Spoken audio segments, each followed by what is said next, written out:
Barça jël na championnat Espagne sans forcer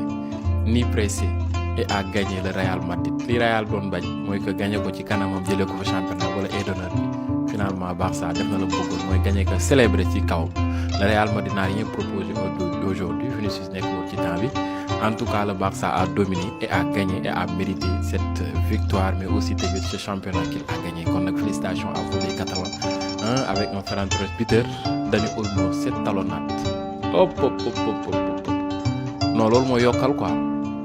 Mais Ferran Torres, Olmo, Barça, ça pouvait beaucoup plus marquer en mononougal. Il y a une but, 2 occasions francs. En tout cas, félicitations à vous pour cette belle victoire. Vous pouvez commenter dans le numéro.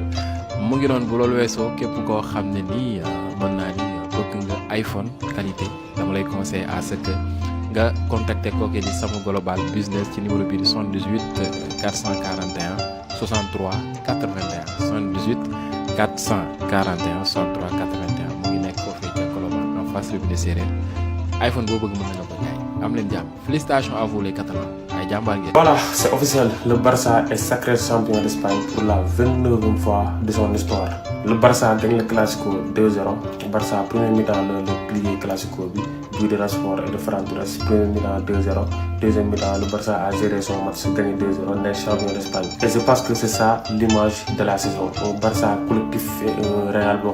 individuel de Mofanek. Voilà, Barça ren boo xoolee lépp lu ñu am saison bi seen collectif moo leen ko may parce que ñu ngeen ne parfois dañoo nekk fi parfois Lamine Yamal du fa nekk parfois Rafinha du fa nekk mais seen collectif moo tax Barça mën a réussir li mu réussir ba nekk champion d'Espagne moo ko jël daaw moo ko jëlaat ren. c'est mérité, c'est amplement mérité parce que Barça c'était trop constant. Barça début saison bi sax xamoon na compliqué ba muy perdre premier classico bi mais après Barça bi ñu ñëwaatee ba récupérer première place bi dañoo gis ne dañoo sérieux si li ñuy def très sérieux très professionnel. Du jouer match par match, final par final, match yëpp Barça final la ko jàppe woon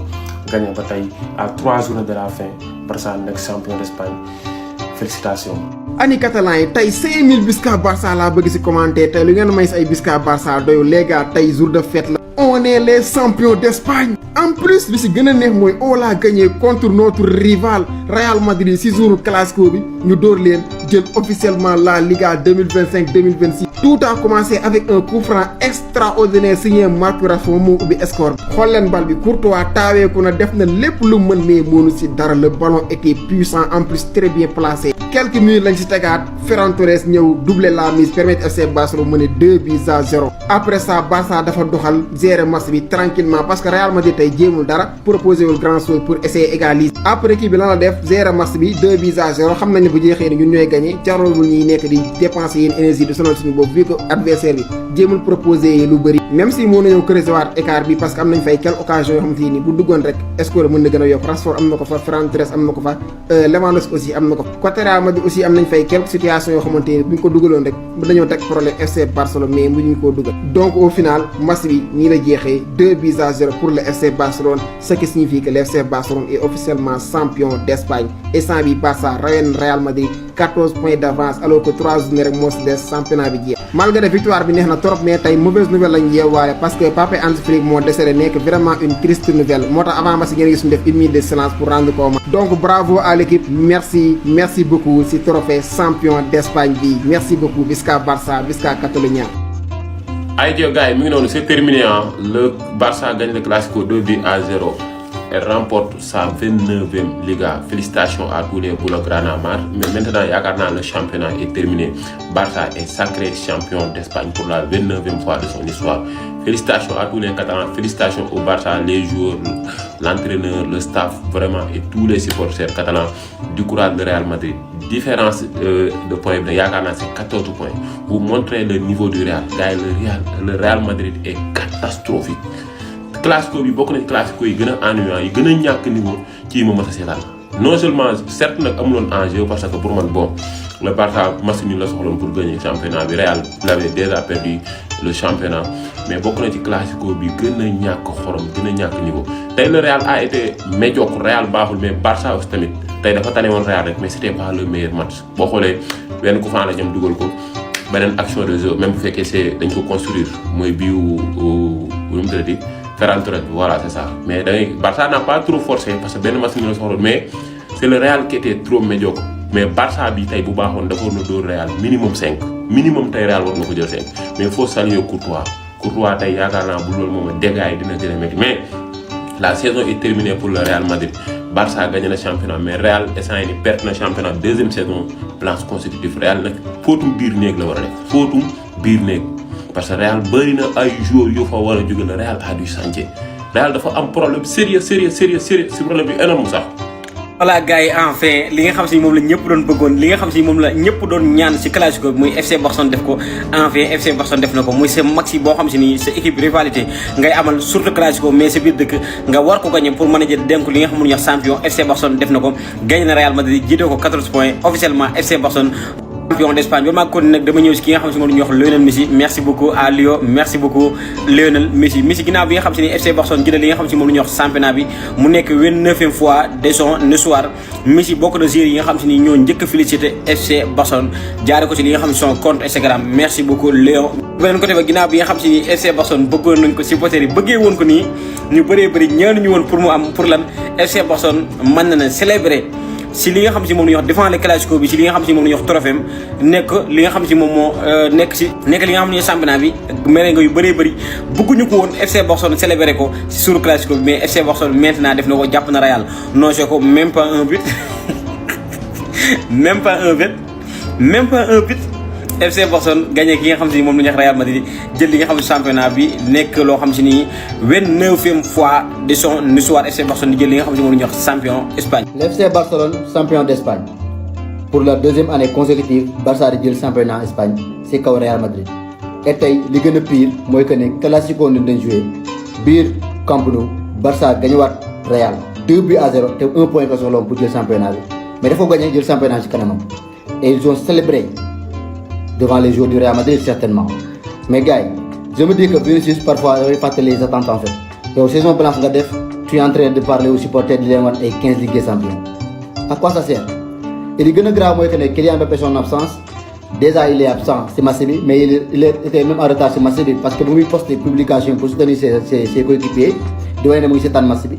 fekk na Barça doon na 2-0 mu photo voilà écran yam dugal voilà à la Madrid. On dirait que Real Madrid actuellement une saison bañ toogee Ligue des Champions nañ ci pare parce que teggoon nañ seen xel ci championnat bi et tey match bi def en première mi-temps c'était vraiment médiocre deuxième mi-temps bi sax moo xaw a tane et deuxième mi-temps bi sax le FC Barcelone a un peu levé pied mais franchement cette saison-là c'est une saison à oublier pour le Real Madrid c'est une saison catastrophique une saison vraiment catastrophique une saison à oublier. boo rombee vidéo bi te waxoo félicitation Barça mooy doo vrai amateur foot ana ñi fair play ana ñi nga xamante ne nii football rek la ñuy topp. ana ñi nga xamante ne nii dëgg rek la ñuy àtte bindal leen ma ci commentaire yi félicitations au FC Barcelone. 2-0 sans Lamine Yamal, sans Rafinha titulaire, sans Lewandowski titulaire, Frenkie de Jong titulaire, Frenkie de Jong pas titulaire, mooy Pedri à 50% de son niveau. Pourtant ñoo fi wax que problème Real 9 la problème bi nga xamante ne moom la Vinicius am solution am mooy ñu tegal ko benn 9 tegal nañ ko benn 9 tey muy Gonzalo Garcia. Vinicius il a trouvé quoi faire de mieux nekk ci matcham jouer jeu am nekk di wane 15 Ligue des Champions ci pétrole Barça. non en fait boo demee bay wane 15 Ligue des Champions montre le pourquoi yow nga gagné 15 Ligue des Champions déjà yow da nga ñoo day ci kanam yow pressing woo marqué woo décisif woo provoqué woo gat defoo ko ci match bi pare tu permet nekk fii nii di wax rek mi ngi noonu Barça jël na Liga bi dans tous les cas amoon nañu waa Barça dañ koy jël ñuul buñ ko amoon sax dañuy jël Liga donc tey lenn rek la Real mënoon def mooy ñëw au moins gagner Barça pour sauver honneur bi au moins gagner Barça pour am mot de fin au classico bi mais non à place dañoo ñëw di jouer mel ni ñoo am 20 points d'avance sur le FC Barcelone ba ñuy jouer bañ a def dara proposé wuñ dara nekk ci terrain bi di dox ni nous sommes la meilleure équipe du monde alors que en face le FC Barcelone ñu doon jouer mel ni tey bu ñu gagné wut duñu am luñ ko waxatee lii nii di Liga bi di jouer di xaru di mel ni bref analyse tactique bi nag maa ngi koy ñëw def en tout cas félicitations FC Barcelone c'est mérite en tous les cas ça fait presque 2 mois maa ngi koy wax félicitations d'avance naan man Liga jeexagul xam naa Liga jeexagul waaw kay en tout cas honte à vous les joueurs très franchement tey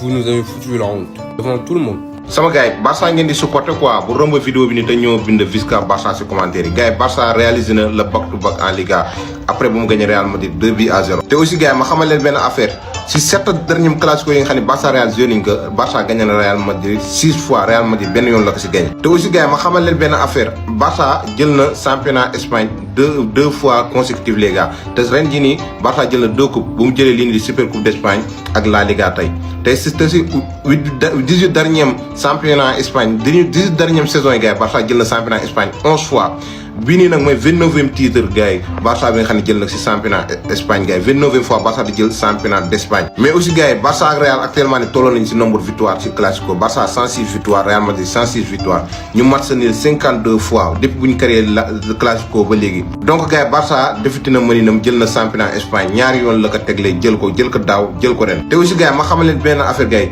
depuis 60 ans Barça musul gagné Real Madrid ba pare jël classico bi gars yi toog na 60 ans yoo xam ne musul def loolu kon ren la ko defaat. donc mi ngi noonu gars yi te aussi ma xamal leen benn affaire am na li nga xam ne xamul leen ko woon mooy Lamine Yamal booy bi nii 18 ans kasalam te jël na 3 championnats d'Espagne. donc bu fekkee Barça ngay suivre ñëwul si commentaire nga bind Visca Barça. booy jël nañ championnat bi bof de la meilleure des façons ak classico bi gën a faible ci histoire classico yi ak Real bi moom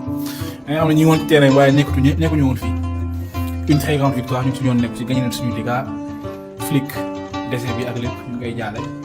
victoire du Barça jël nañ suñu championnat toroxal nañ Real biir Camp Nou mais waroon na gën a neex mais muus bi moom xam nga du gor mais Mbappé fu muy méttee rek day abonné absent loolu duma sa blessé yooyu dafa daw Vinicius un grand capitaine un grand joueur moom ñu ngi sa ginnaaw waaw suñu yoon nekk si mais ñu ngi sa ginnaaw Visca Barça Visca Catalonia championnat bi jeex na li si des dañ koy maintien match yooyu moom garaawul Visca Barça nañ concentré wu def ay recrues yu baax déwén ngir yàlla ñu mën a sori ci Ligue des Champions.